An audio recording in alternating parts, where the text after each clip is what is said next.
December 24th, 1944, Camp Hereford, Texas. Hans Müller had marched through the scorching sands of North Africa and the muddy fields of Normandy, always told that the Americans were soft, decadent fools who would crumble under real pressure. But as the barbed wire gates swung open on that frosty Christmas Eve, he saw lights twinkling in the barracks like stars brought down to earth, and the faint aroma of baking bread drifted on the wind, things no German soldier had smelled in years. What could explain the smiles on the guards' faces? Not sneers of victory, but something warmer, almost inviting. It was a mystery that pulled at the edges of his weary mind, hinting at a world far from the one his leaders had promised. The train rattled to a stop under a vast Texas sky, its whistle echoing like a distant memory of home. Hans stepped down from the cattle car, his boots sinking into the dry soil, surrounded by 100 other prisoners, all gaunt and hollow-eyed from the long journey across the Atlantic.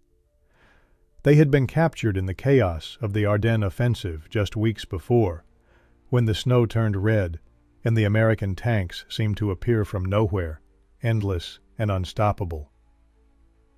Camp Hereford stretched out before them, a sprawl of wooden barracks and watchtowers amid flat, endless plains that reminded Hans of the deserts he'd left behind, but without the relentless heat. Guards in crisp olive uniforms directed them with firm but unhurried voices, no shouts or rifle butts prodding their backs as the propaganda back home had warned. One guard, a tall man with a southern drawl, handed out 10 cups of water, and Hans drank deeply, surprised by the cool clarity of it, no brackish taste like the rations in the field. As they shuffled toward the processing area, Hans took in the details that didn't fit. The camp was clean, almost orderly, with gravel paths between buildings and electric lights already glowing against the early dusk. He had expected squalor, chains, maybe even the brutality of revenge for what his side had done in France and Belgium.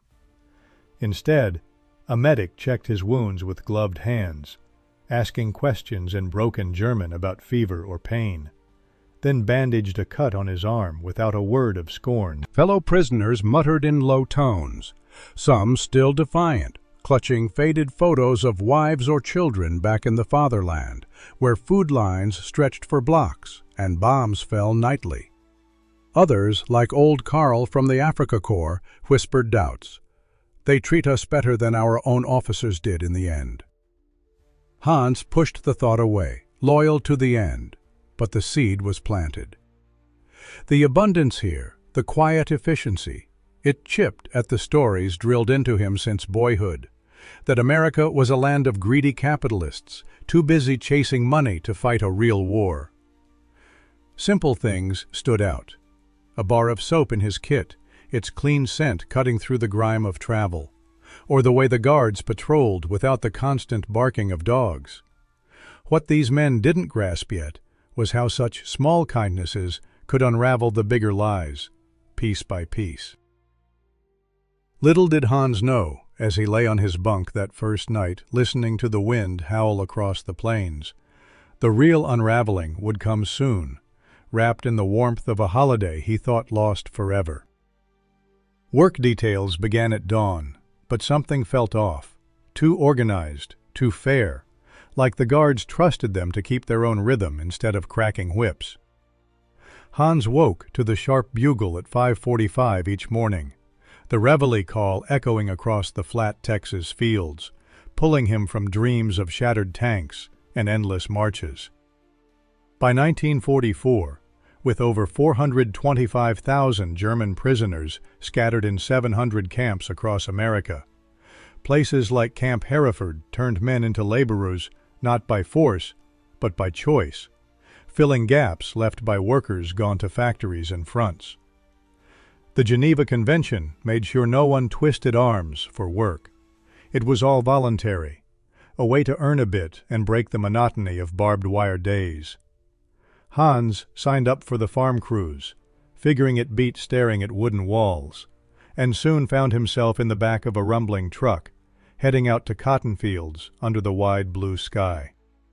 The land out there seemed boundless, stretching like an ocean without end, dotted with machines that hummed and churned soil without tiring, tractors bigger than any he'd seen in the Reich's strained factories. As a veteran of Rommel's Afrika Korps, Hans knew hard labor from on 30 or 40 pounds in months, their bodies softening in ways that felt almost shameful against the lean discipline of the front. The pay? 10 cents an hour in coupons, but the government pocketed the rest from farmers desperate for hands, turning prisoners into a quiet profit while crops like cotton, peanuts, and corn rolled in without delay.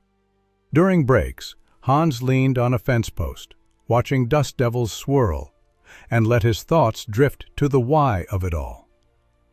Propaganda reels had painted these Yanks as lazy fat cats, drowning in luxury, while the fatherland built an empire on grit alone. Yet here he was, sweating alongside machines that ran on endless fuel, gasoline pumped from wells that never seemed to dry up, while back in Germany, tanks stalled for lack of a single can. The guards rode shotgun in jeeps, not barking orders, but chatting about baseball scores or the latest Bing Crosby tune on the radio, treating the crew like hired men instead of defeated foes. Simple fixes, like a farmer sharing cold lemonade from a thermos or nodding thanks for steady work, planted doubts that grew like weeds in fertile soil. What these routines hid was the deeper pull. Not just survival, but a glimpse of plenty that made the old oaths feel brittle. Evenings brought classes in the mess hall, prisoners teaching each other English or sketching engines on scrap paper, with some even mailing off for college credits that the Reich would honor later. Things like orchestras practicing folk tunes or soccer games kicking up gravel under floodlights. One afternoon, as the truck bounced back to camp, Hans caught sight of the women's section across the wire, a cluster of auxiliaries like Elsa, the quiet radio woman from his transport, sorting laundry under supervision. She looked smaller out there, her hands quick but eyes distant, and he wondered if her days mirrored his, endless tasks that chipped away at fear. The scarcity gnawed at him then, sharp as hunger pangs from home. Mothers queuing for milk that never came. Cities blacked out, while this place glowed till 10 at night. It sparked an envy he couldn't name, not hatred, but a quiet ache for what his side had squandered in blind pursuit. Radios silenced by artillery, trucks bogged in mud, and then the tanks rolling in from the west, their engines a roar that drowned out the orders from Berlin. Captured on the retreat near Bastogne, she and a dozen other Helferinnen were herded into a makeshift pen, hands raised, expecting the worst from the stories whispered in barracks. Tales of Allied savagery, of women dragged off and dishonored as payback for the fatherland's march across Europe. The truck ride to the coast blurred into a haze of cold and jolts, but when they reached the embarkation point in France, the processing hit her like a slap of unexpected normalcy. American medics, women among them in starched uniforms, lined up the group for checks. No rough hands or leering eyes, just clipboards and questions about injuries or illnesses, translated by a sergeant who spoke halting German.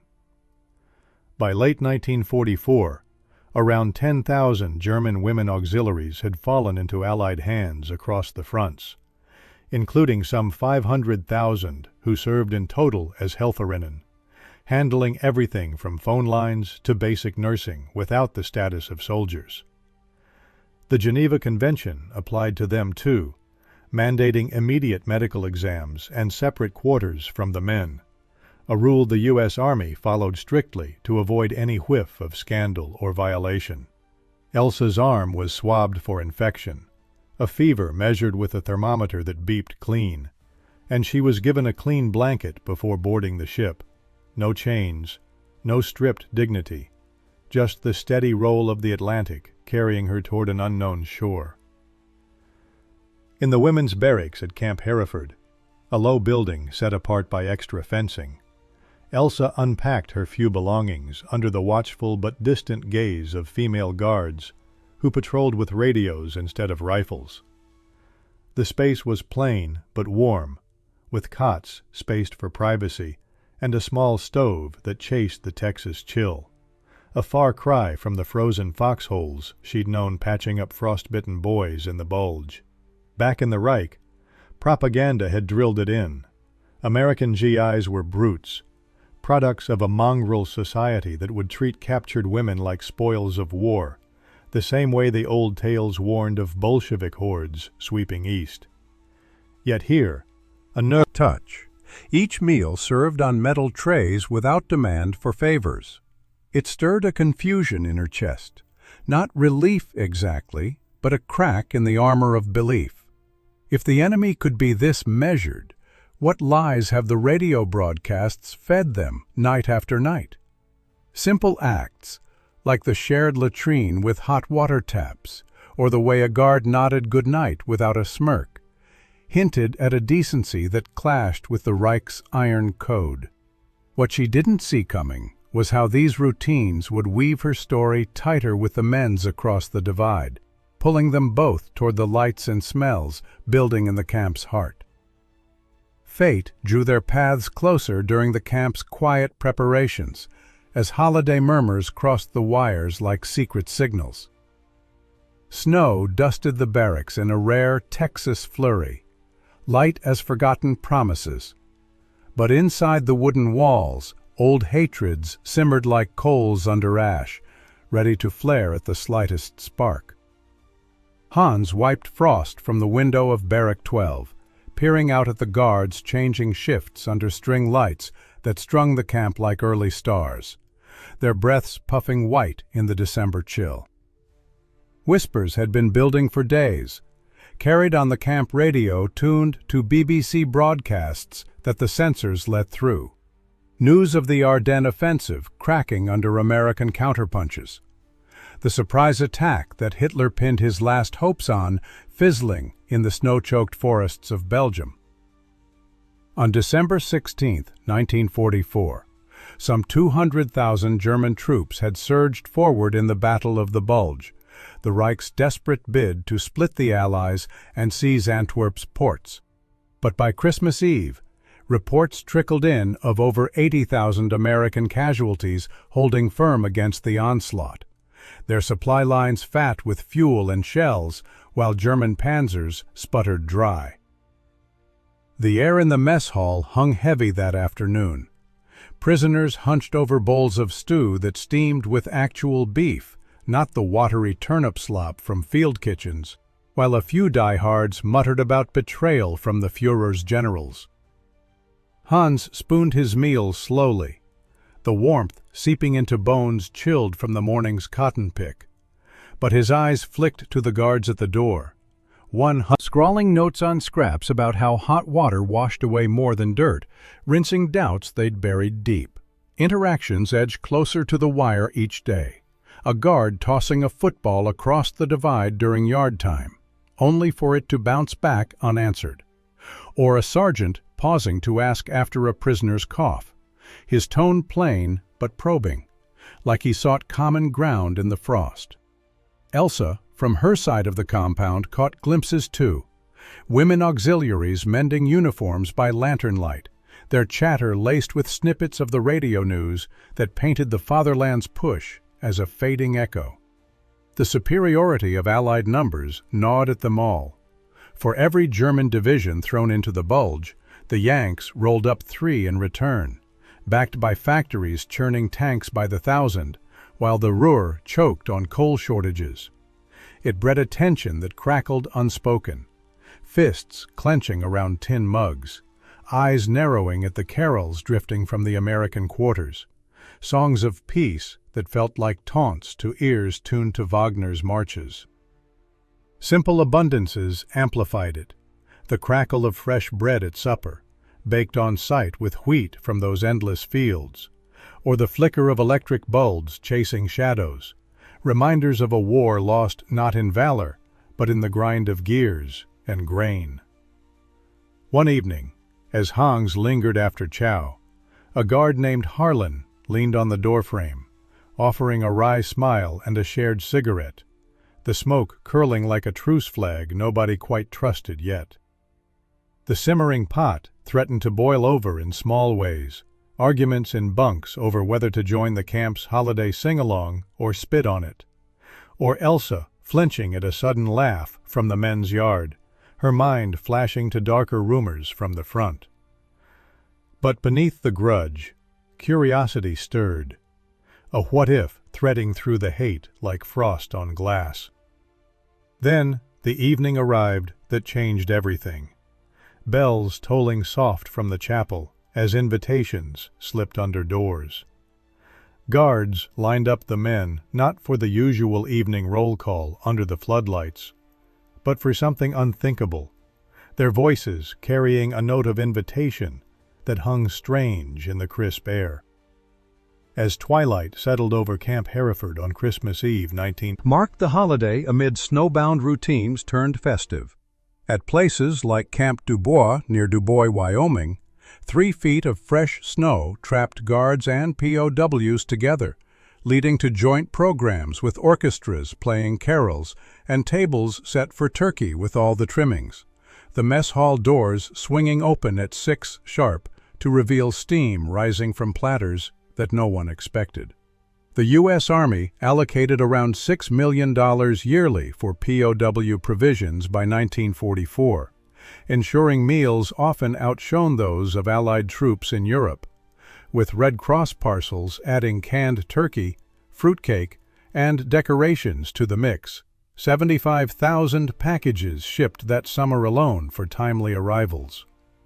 In Camp Hereford, Texas, much like Hereford, local townsfolk and churches pitched in with 4,800 gift boxes of cookies, candy, and instruments, turning the compound into a glow of 30-foot trees lit electric, a sight that mocked the dim pine scraps rationed in bombed German villages. Hans's mind reeled as the line formed, suspicion knotting his gut tighter than the barbed wire overhead.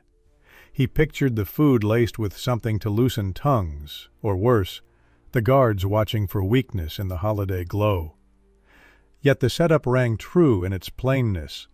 No locked doors, just wooden benches filled row by row, the air thick with scents of roasting meat that tugged at memories of pre-war Christmachts in Bavaria, simple but shared. Elsa, herded over from the women's side with the other Helferinnen, clutched the arm of a quiet friend, her breath shallow as she took her seat at a separate table. She'd braced for isolation or worse on such a night, rumors from the front whispering of captives denied even scraps. But here a female guard nodded her forward without a word of scorn. The Geneva rules held firm, separating the groups but including them all in the gesture, a stark flip from the isolation she'd known in the Ardennes chill. Simple doubts crept in then, like cracks in ice. If this was the enemy's ploy, why the waste on foes who'd once aimed to crush them? The abundance wasn't just food, it chipped at the myth of Yankee weakness, showing a system that fed enemies better than the Reich fed its own. Stirring a feast from another world. Elsa stared at her portion from across the room, the knife steady in a guard's hand as she sliced neat shares, the act so matter-of-fact it eased the knot in her throat just a fraction. By Christmas 1944, U.S. POW camps like Hereford served up 3,000 calories daily, often surpassing homefront rations in Germany, where civilians scraped by on 1,200 calories amid bombed-out bakeries and empty markets. The meal stretched on in the lantern glow, prisoners forking bites with tentative caution, the crackle of conversation starting low like thawing ice, first in German clusters, then spilling into English replies from nearby guards. Hershey's chocolate bars, wrapped crisp and waiting on dessert trays, symbolized the industrial heart that fueled the American edge. Factories churned out billions during the war, shipping thousands to camps alongside Coca-Cola rations and ice cream churned fresh in summer sights. Treats that POW diaries called little miracles, shattering tales of a starved, inferior foe. One guard, Harlan from earlier, passed a bowl of rolls still warm from the oven, his grin easy as he joked about the birds raised just miles away, and Hans took one, the crust flaking soft against teeth starved for real wheat, not the sawdust loaves back home. The Geneva Convention backed this spread, mandating equal portions to prisoners as to troops, but it went further here. Red Cross records from 1944 inspections noted how camps baked pies from donated apples and hosted sing-alongs, turning holidays into bridges over the hate, with over 400 camps joining in that winter's gestures. As the flavors bloomed, salty gravy cutting the bird's savor, a sip of weak coffee chasing the richness, Hans felt the old walls shift inside him, each swallow a quiet rebellion against the drills of duty. The abundance hit like a slow wave, not just filling bellies, but flooding minds with what-ifs. If enemies could share this plenty, what voids had the Reich's promises left unfilled? Elsa savored a sliver of pie, the sweetness pricking tears she blinked away, her hands no longer trembling as they had in the truck ride over. Thin. The hall's chatter faded as he chewed, eyes distant on the lantern flames, thinking of his little sister Anna, her laughter lost to the rubble of 1943 raids, and the father drafted away to the east, swallowed by a front that propaganda called a holy crusade against Bolshevik shadows and Jewish plots. Nazi broadcasts had hammered it home since his school days. America as a decadent empire, ruled by Wall Street Jews and mongrel hordes, too busy with jazz and greed to stand against the Reich's pure steel. One 1942 pamphlet sneered at Yanks as half-breeds, without myths or blood ties, their melting pot a racial swamp breeding weakness. Around the table, guards spoke casually of their own losses, Harlan mentioning a brother missing in the Pacific, his voice plain without the bombast of victory speeches, while a chaplain at the end, a Protestant minister in olive drab, led a quiet grace that echoed in the rafters, open to all faiths without the Gestapo's watchful eyes. By 1944, some 70% of U.S. POW camps hosted chaplains from Lutheran, Catholic, and other groups, often neutral pastors filling gaps since German units rarely brought their own, providing Bibles, services, and classes that drew crowds from weary souls seeking solace beyond the wire. The Geneva Convention guaranteed religious freedom, but here it bloomed into nightly prayers and Bible studies, with organizations like the Lutheran Commission for Prisoners of War sending over 1,000 chaplains' aides by war's end, their work noted in reports for boosting morale and sparking quiet conversions among men adrift in defeat. The kindness unfolding felt like a subtler weapon than any gun Hans had faced in the Bulge, disarming through shared slices and soft words, eroding the walls built by years of drilled hate, leaving him to question if the real enemy had been the lies whispered in the dark. Across the room, Elsa sipped her coffee black, the steam veiling tears that slipped hot down her cheek as the pie's warmth stirred echoes of her grandmother's strudel, now ashes in Dresden's firestorm. She wiped her face quick, the guard nearby pretending not to notice, his own nod to the unspoken grief that crossed lines. Propaganda had painted these Americans as godless materialists, chasing dollars over duty. Yet here they myth of inevitable triumph, replacing it with a human tangle of loss and light. Elsa set her cup down, the clink lost in the hum, and for the first time felt the weight lift a fraction, the coffee's bitterness yielding to a strange budding trust amid the dessert's lingering sweet. The night didn't end with dessert. Dawn brought harder truths, filtering through the barracks like unwelcome light.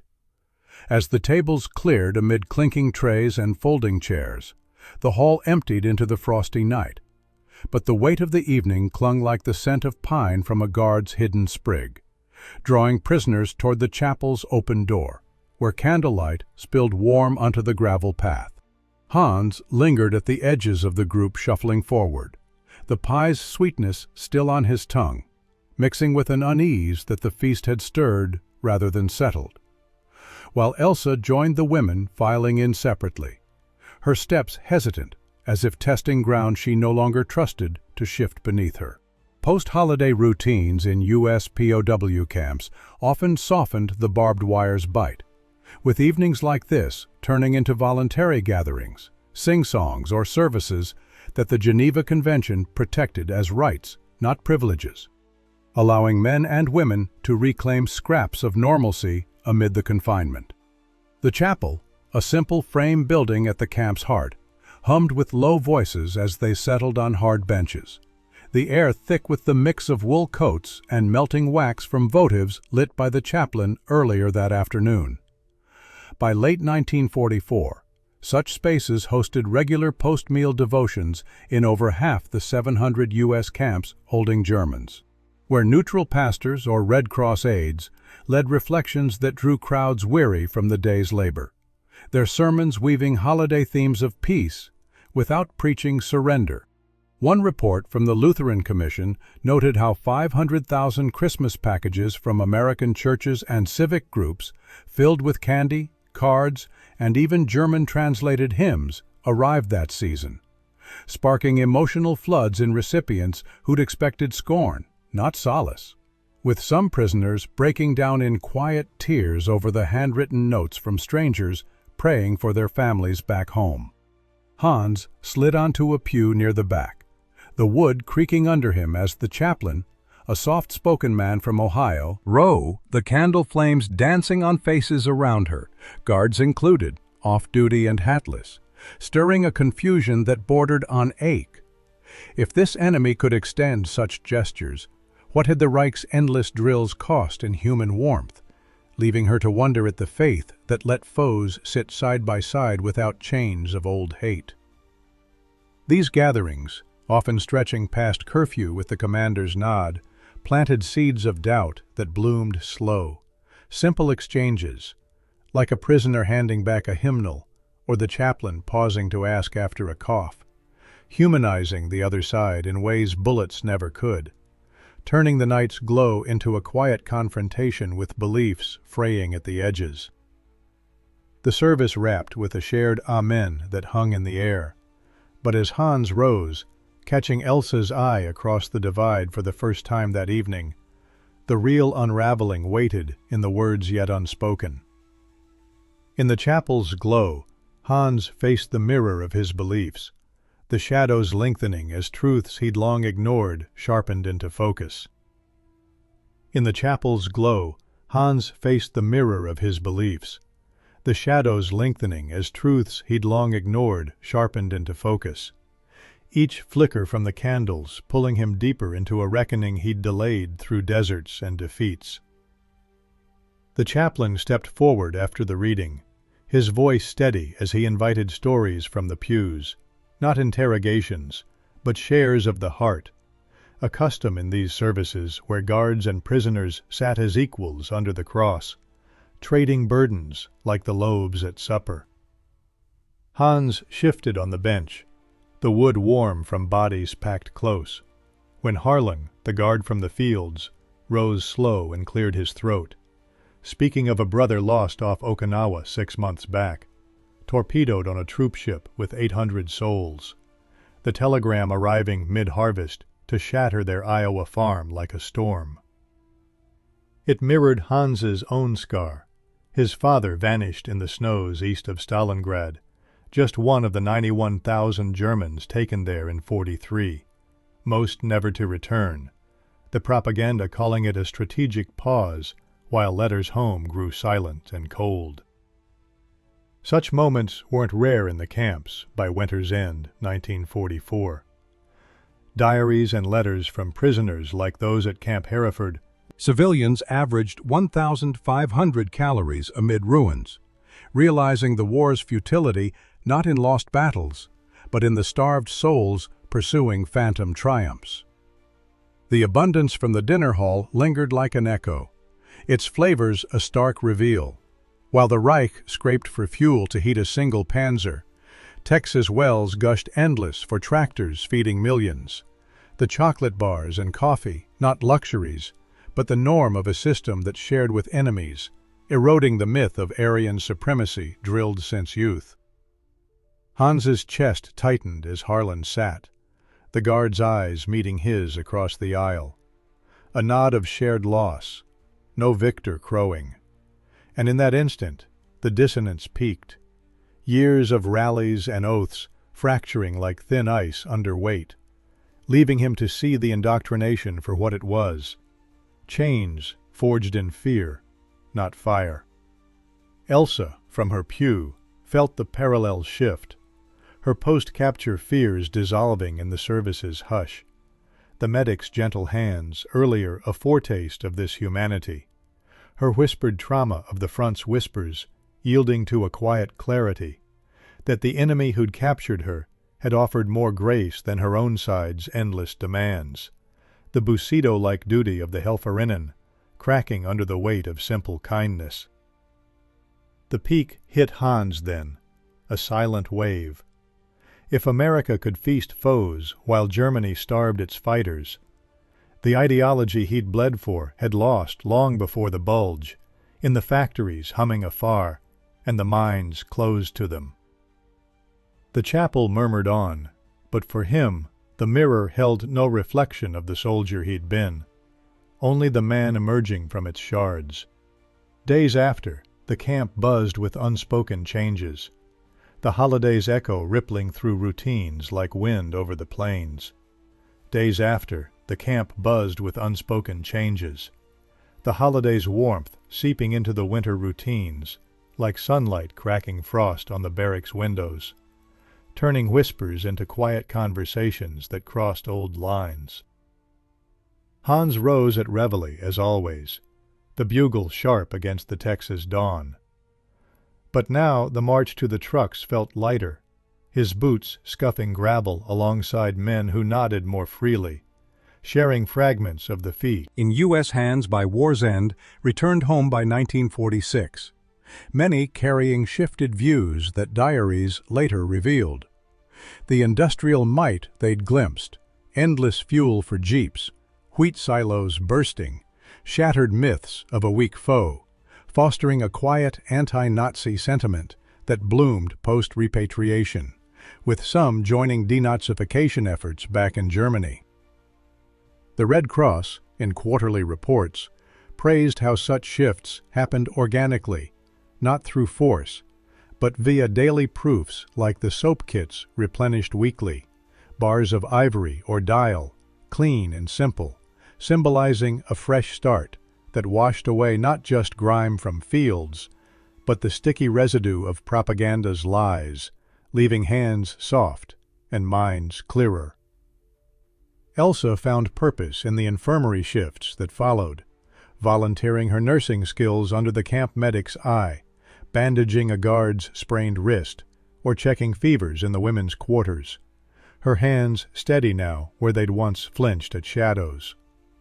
The decency extended to her work, supplies stocked full, no demands for silence or favors, eased the isolation she'd carried from the Ardennes, turning her into a bridge of sorts, chatting in halting English about herbal remedies from home, while learning of penicillin vials that saved lives the Reich rationed tight.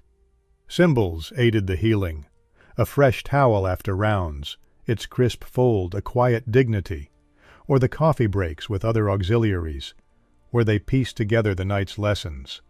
No glory in blind loyalty, but strength in the shared human thread that the feast had woven visible.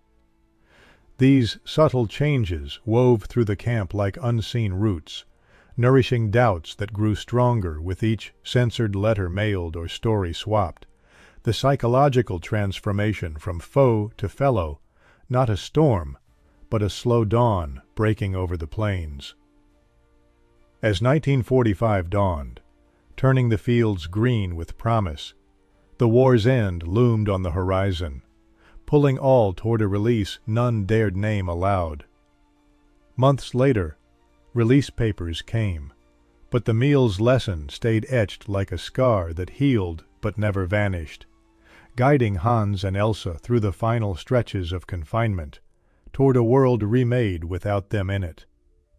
Occupied hospitals echoing the infirmary grace she'd known, while Hans took to a small farm in Bavaria, teaching neighbors the tricks of crop rotation he'd picked up from POW fields, his stories of chocolate and kindness weaving into family tales that softened old hatreds. Post-war surveys by the U.S. Army's psychological branch found that 70% of returnees viewed America not as the devil of propaganda, but a model of plenty and principle, their experiences aiding the Marshall Plan's bridges and even denazification trials, where former captives testified to the humanity that won hearts without a shot. No grand glory marked their paths, just the quiet realization that propaganda's cost was the blindness to fellows across lines, the transformation from sworn foe to shared soul, a victory of small gestures over iron oaths. A subtle thread linked Hans and Elsa in the end, a chance meeting at a Red Cross aid station in '47, where they traded nods over ration lines, the Christmas memory unspoken but alive in their eyes, proof that one night's table could span divides wider than oceans. Their stories, like those in POW memoirs published post-war, whispered of a war lost not on bloodied fields, but in the minds chained by lies, where abundance and simple humanity proved the truer victors, rebuilding worlds one shared meal at a time. If tales like Hans and Elsa's make you pause on history's quiet turns, consider subscribing for more from this series.